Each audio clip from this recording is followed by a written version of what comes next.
berawal adanya aksi kumpul tanpa pemberitahuan.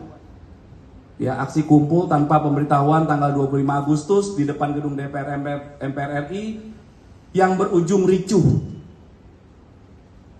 Ya, saat itu tanggal 25 Agustus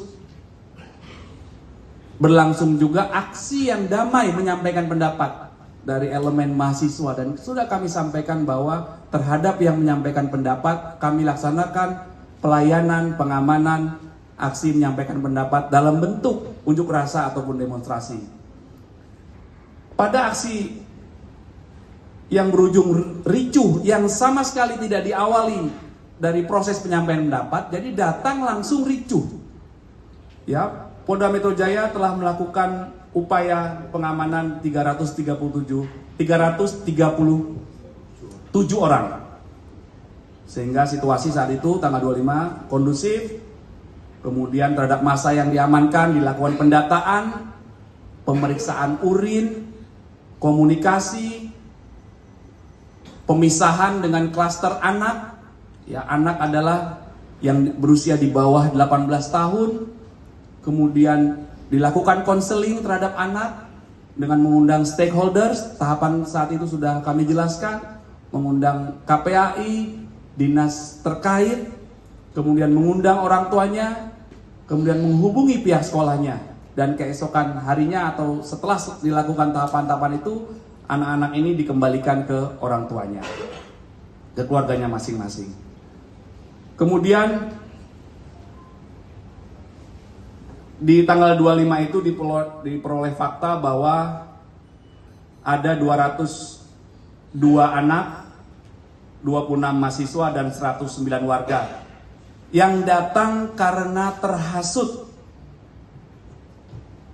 oleh ajakan akun medsos T milik mereka, milik para tersangka. Jadi fakta yang ditemukan.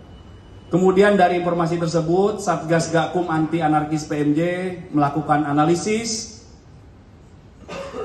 Jadi sekali lagi, penyelidikan itu dimulai sejak tanggal 25 Agustus, ya.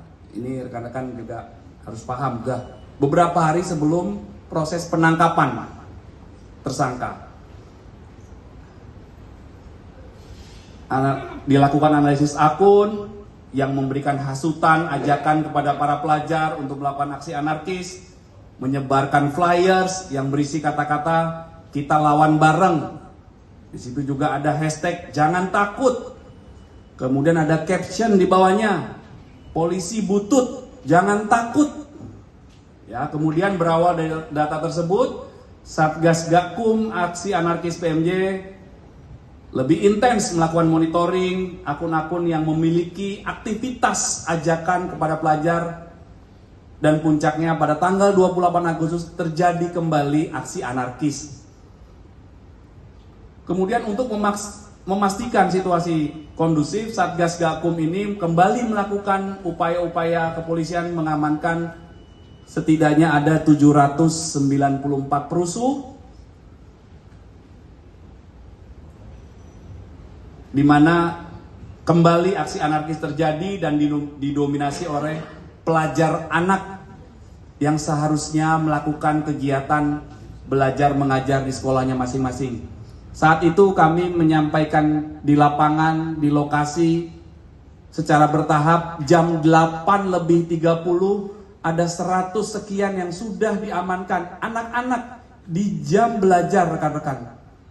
Rekan-rekan bisa membayangkan dampak dari ajakan, hasutan dari akun-akun yang digunakan oleh para tersangka, sehingga jam 8:30 sudah diamankan di Bekasi Kabupaten, Bekasi Kota, Depok, Jakarta, anak-anak pelajar yang berasal dari berbagai daerah. Dari Indramayu, dari Cirebon, dari Purwakarta, dari Cianjur, dari Serang, dari Depok, karena mengikuti ajakan medsos ini. Kemudian Polda Metro Jaya, tim Satgas terus melakukan penyelidikan untuk mengungkap siapa pelaku atau dalang dibalik hasutan-hasutan terhadap pelajar untuk melaksanakan anarkis yang mengancam, tentunya berdampak mengancam keselamatan diri anak-anak pelajar yang ikut aksi ini. Ya, sekali lagi bukan aksi menyampaikan pendapat. Ya, kami juga sampaikan waktu di tanggal peristiwa itu ada anak yang kedapatan membawa anak panah. Ada yang kedapatan membawa botol. Diinterogasi oleh petugas kami di lapangan, botolnya untuk apa? Untuk melempar petugas.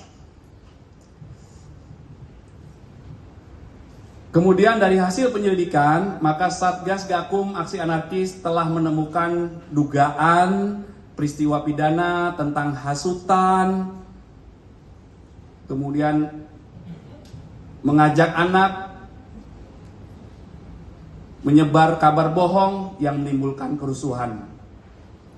Kemudian akun-akun yang intens mengajak para pelajar untuk melakukan anarkis tersebut, ada juga yang mengajak membuat atau menjelaskan tata cara pembuatan bom molotov dengan iming-iming perbuatannya dilindungi hukumnya dan keamanan. Nah, itu yang di kanan itu. Ya, tutorial pembuatan bom molotov itu di-share juga oleh sebuah grup WAG oleh tersangka RAP dan melalui akun @r.